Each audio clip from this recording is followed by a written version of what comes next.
Hi everyone, my name is Della Feronica. I'm from Class B, and here I will present the results of my book report with the title Hope and Other Punchlines by Julie Buxbaum. The plot of the story takes place during the terrorist attack in the United States on September 11, 2001. A group of terrorists destroyed the Twin Towers of the World Trade Center in New York. Why did I choose this book? The reason I chose this book was that I was interested in the plot of the story presented in this book. This story tells about the events of 9/11, which is the tragedy of a terrorist attack in the United States. That time, a group of terrorists tore down the Twin Towers of the World Trade Center in New York on September 11, 2001. The tragedy that killed thousands of people became the worst terror in American history. Hope and Other Punchlines addresses the issues of death, loss, tragedy, and the events of 9/11. This is a poignant novel that examines 9/11 from the perspective of a generation that can remember where they were when 9/11 happened. And it made me want to read more about this book. Reading this book helped me to know about the events of 9/11 and also honor them, even though they happened in America.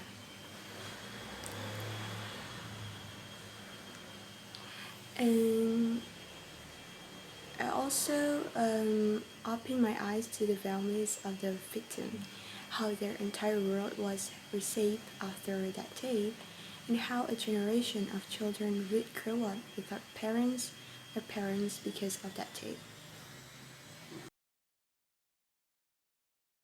Characters and plot. The author weaves real factors from 9/11 into her fictional account, giving it extra weight. The story's characters tell about the aftermath, their gratitude, their grief feel very real, and they are raw and heartbreaking at times. Yet the story as a whole maintains a hopeful tone. It's masterfully woven together. Hope and Other Punchlines is a story written from two perspectives. The first is Abby Hope, who was rescued from her daycare in the World Trade Center and was photographed escaping as the first building fell. In the novel, this picture became famous as a symbol of hope for our future amidst tragedy. The second perspective is from Noah, a year younger than Abby. Noah is desperate to find his father presumed dead from 9/11. However, Noah's big secret is his father is one of the people fleeing in the famous picture of Abby's rescue, leaving Noah to hope his father could be alive. While the entire novel is fiction, it does address the terrorist attacks on September 9th and its events head on from the perspective of the survivors. Abby's town is based on the real town of Middletown, New Jersey, the city outside New York City with the largest amount of victims of terrorist attacks. It also addresses the fallout of 9/11 toxins that were released into the air and have led to the premature deaths of over 100 survivors of these horrific events.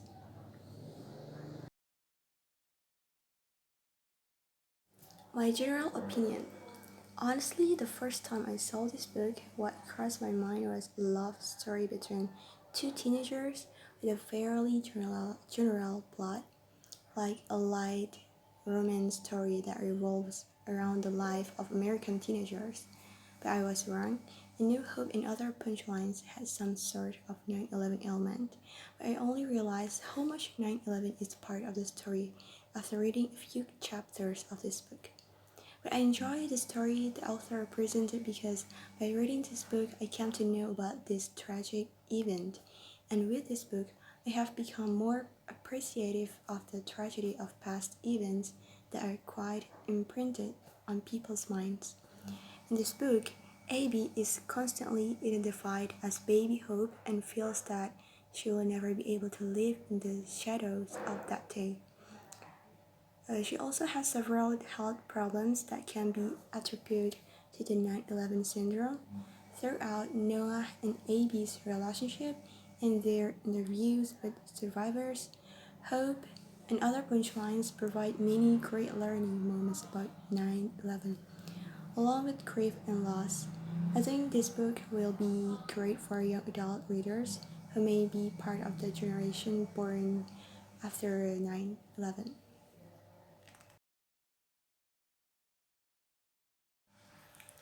What do I like best about this book? I like the story's protagonist for the most part. Noah starts by blackmailing Abby into getting him to work with her, which isn't ideal, but after that, the two characters come to an understanding and they seem like a perfect match for each other. They may not be the most interesting main characters I've ever met, but they are interesting enough and often sweet enough. Abby has complicated feelings about being baby Hope. He hated in many ways, but he had a deep understanding of what it meant for people to have him uh, as a symbol.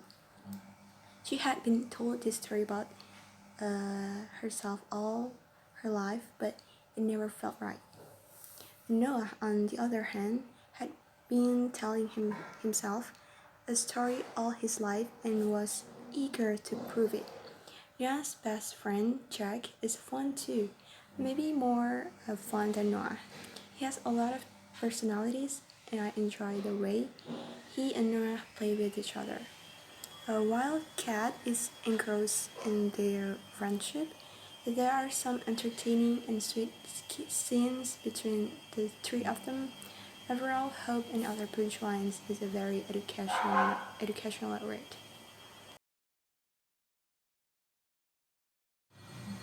What did I like least the most?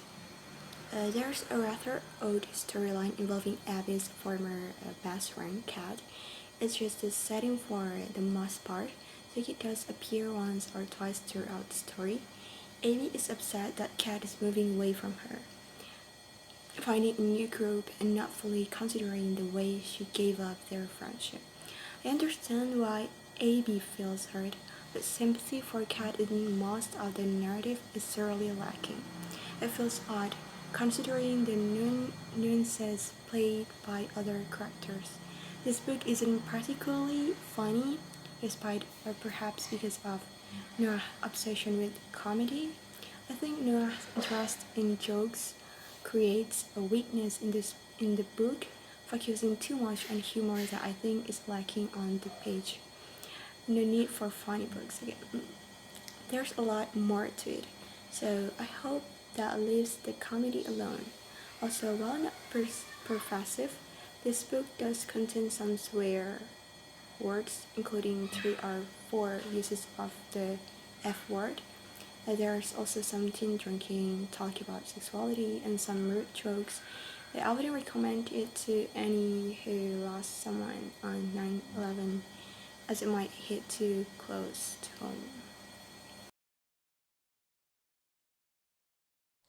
Would I recommend this reading to my friend? In this story, Abby and Noah set out to find all the individuals in the 9/11 photos with him. For Noah, it was to gather clues about his father, and if there was any chance he was still alive. For Abby, it's a healing relationship with those who went through 9/11 and still remember it, face it, and live each day with so much loss. I would recommend this book to anyone who loves the young adult genre but also wants a new perspective on 9/11. It's real and honest and sometimes heart-wrenching. The story is taken from a true story and packaged in an interesting essay story. And also, I recommend this book because the story teaches some lessons about life that you might find out later. So, for people who likes novels, romantic teen romance, spiced with tragedy, sad and mellow, I highly recommend this book, Hope and Other Punchlines.